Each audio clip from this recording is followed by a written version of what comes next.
Hello, everyone. It is Haley Houston here, and today is Valentine's Day. Happy Valentine's Day, everybody. Happy Valentine's Day. And I hope that everyone is doing something today. This morning I went to Two Row Now Indigenous Learning Circle, and I learned about the 7 dancers. Now, if you have not heard of the 7 dancers, I will tell you all about them.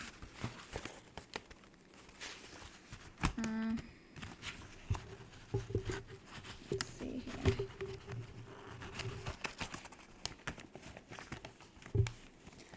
So, these are the 7 dancers. And as you can see, there's the Big Dipper on this side and a couple other stars. I don't have the full story because I accidentally cut off the 7 dancers explanation, but I will read you part of it. So, the 7 dancers. Once a long time ago, there were 7 Iroquois boys who were good friends and always played together. They had their own chief and their own drum. There you go. The 7 dancers. That's a story for you all to have. And so at the Indigenous Learning Circle, I also learned that we will be having a Oneida language and beading class guided by Patsy Day, Turtle Clan Oneida Nation, on January 21st, February 18th, March 18th, April 15th, and May 20th, third Wednesday of each month from 6 p.m. to 8 p.m. at the Falstaff Family Center, 35 Waterloo Street North, downstairs classroom. It is free and open to all. Join one or more events, no registration required. For more information, contact Caswentha 2 Row Now at 2rownow@gmail.com or 519-276-9025. So there's the 7 dancers, guys. Let me put it a little closer for you so you can see the 7 dancers. And let's see, I'll take my paper clip off for a second. I'm going to show you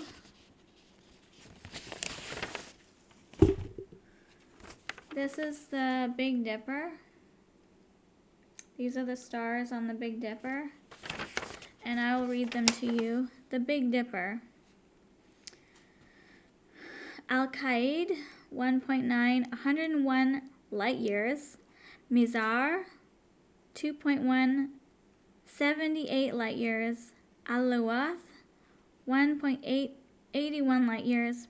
Megrez, 3.3, 81 light years. Fekola, 2.9, or is it Fekta? Fekta, 2.9, 84 light years. Merak, 2.4, 79 light years. And Dubhe, 1.8, 24 light years. So if you haven't seen the Big Dipper before, these are all the stars and the names in the Big Dipper.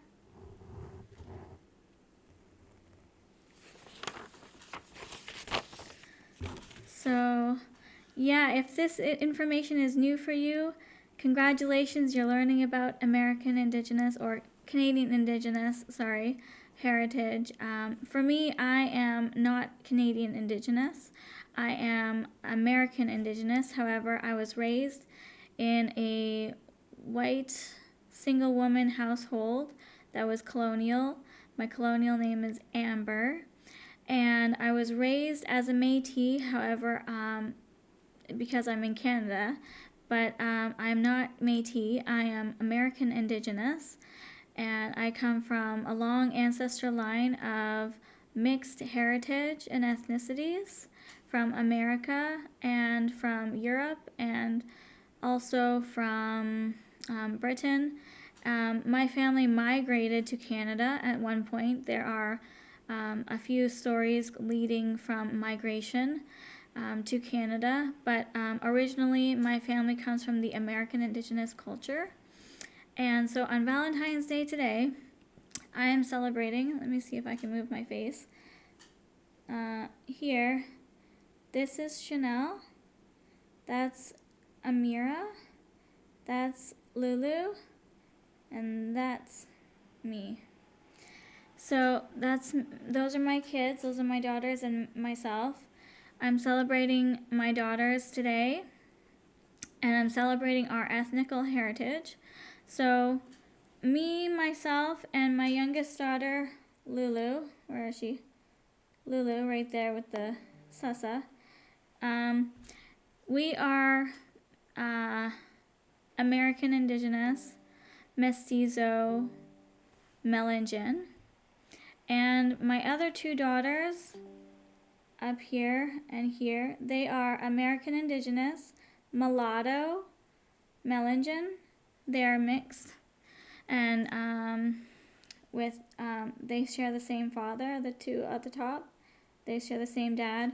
And their father committed suicide after my youngest of the two. I can't, it's hard to point. After my youngest of the two, this one after Amira was apprehended at birth, their father committed suicide in 2019. We were together for 13 years. And here, Elizabeth, her stepdaddy, who was my husband, also committed suicide after her apprehension at birth as well. And we were together for almost 2 years. So that's kind of part of my experience in my life. As an American Indigenous Canadian woman, I feel completely and utterly brutalized by the Children's Aid system and by the family that raised me, who are blonde and blue-eyed colonial women. I do not know why they seem to think that they have the right to take my children, but they are savages. They say that, in their culture, we as Indigenous people are savages, but that doesn't make any sense because we don't take other people's children for any reason whatsoever. But these white colonial people, do take children from Indigenous people, and it's still happening today. It literally happened. I just got a paperwork on Friday, my birthday was on the 10th, or my colonial birthday was on the 10th, and I received a phone call while I was at the Multicultural Association volunteering in the morning that Children's Aid was at my door with some paperwork. And then they called me the next day. They came at 8:30 in the morning, the day after my colonial birthday, and decided to give me an intent to adopt my daughter. So this one here was raised by a blonde. She was raised by a Slovenian, and she is being raised now by people claiming to be Indigenous.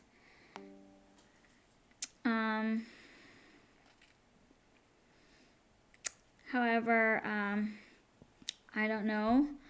And I was also raised by a blonde as well. I don't understand the system. I really wish we had more clarity as a civilization on why Children's Aid truly takes children from good homes. I am a good person. As you can see, this is a picture of me. I look like a cop in this picture. And that's because I have law enforcement training background. And I have been licensed in security for 8 years. My license is just about to be renewed soon. And these are certificates up here. This certificate is from Homeland Security. I trained with Homeland Security in 2020, and I trained with Burgess and Associates in 2020 as well.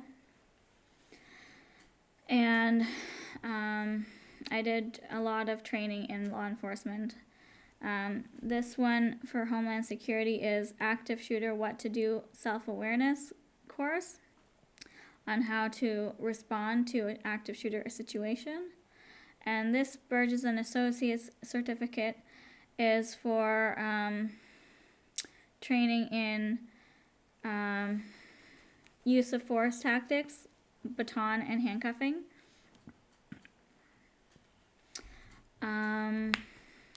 Yeah, so like I'm a safe person to be around, but Children's Aid says absolutely not. They disagree with me, even though I have clearly education in protecting people, property, and places, things. And particularly, I got a job like that so that I could protect my children.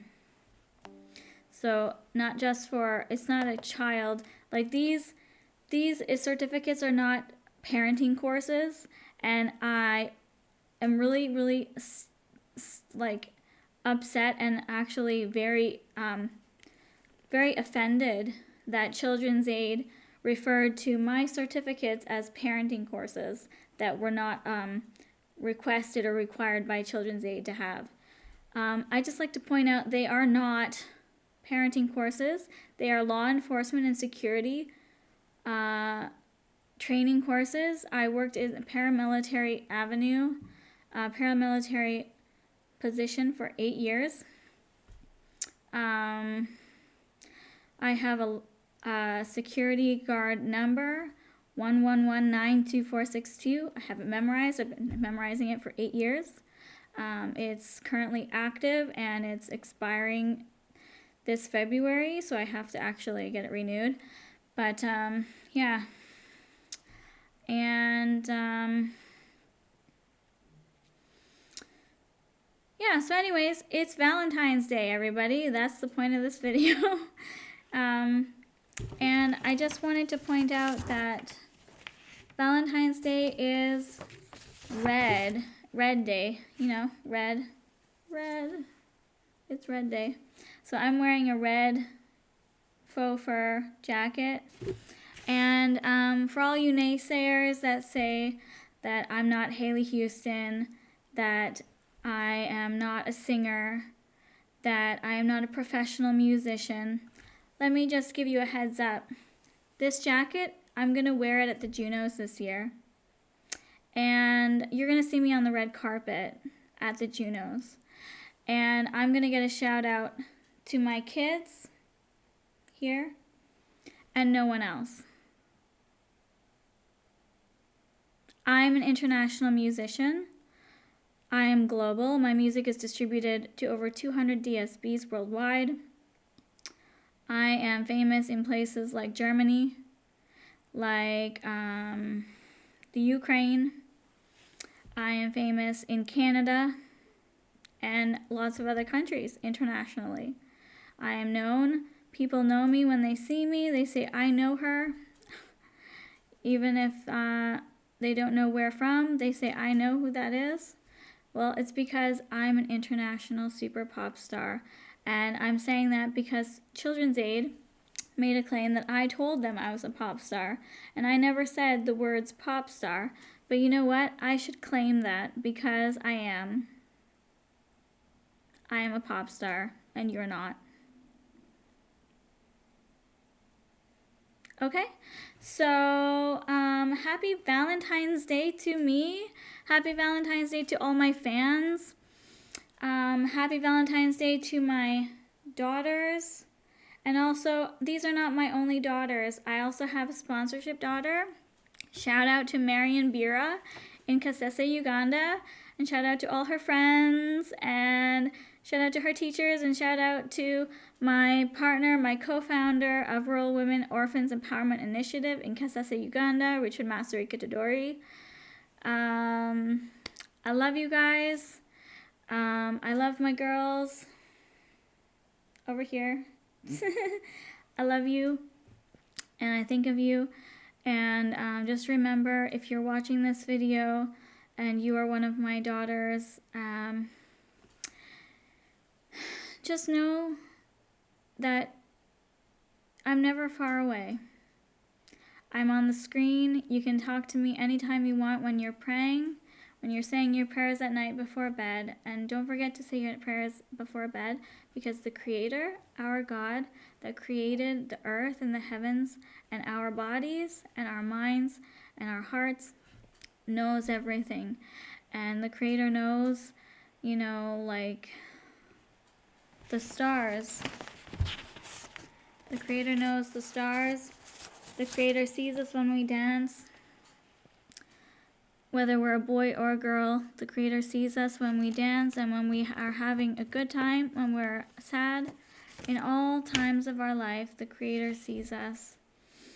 And know that even though we're separated and we're far away, that we are connected through blood, through our DNA. We're connected through our soul and our mind and our spirit. So maybe we are physically separated because people in our community don't want to see us grow and don't want to see us be happy and don't want to believe in us. But you know something? I believe in us. I believe in you, Chanel. I believe in you, Amira. I believe in you, Lulu. I believe in you, Marion. And to all my fans, you know something? You know how, Mariah Carey calls her fans lambs and other people call their fans another, nickname? I think I'm going to come up with a nickname for my fans. So, excuse me. I think I'm going to come up with a name, a little funny, cute little thing, and it's going to be an American Indigenous word. I'm going to learn some nice words, and then I'm going to come back to all of you with a word that makes sense to me, that I think will make sense to all of you as fans following my music, following my life journey, because my life journey is in my songs. My life is in all my songs. If you listen closely to the lyrics, you'll find my true self, my true experiences, my trauma. Some of my songs I have canceled over the time because of my fear of rejection from the people that raised me, because they continually to bully me on my music and my voice. They try to dim my voice and try to dim my spirit. But I am stronger than the devil. I am stronger than my enemies that oppose me. I am God's child. I belong to the Creator, and I belong to my birth mother, who I will soon one day confirm who she is. I'm getting closer. I don't want to spoil the beans quite yet, but I've shared some tidbits here and there. And yeah, I will stay tuned with you guys, and I just want to wish you again happy Valentine's Day. I hope that if you don't have any physical people in your life, in your room, at your computer, in front of your phone right now, if you don't have anyone to tell you that they love you, the Creator loves you, I love you, and you're not alone. Happy Valentine's Day, guys. I love you so much. Take care. Bye-bye.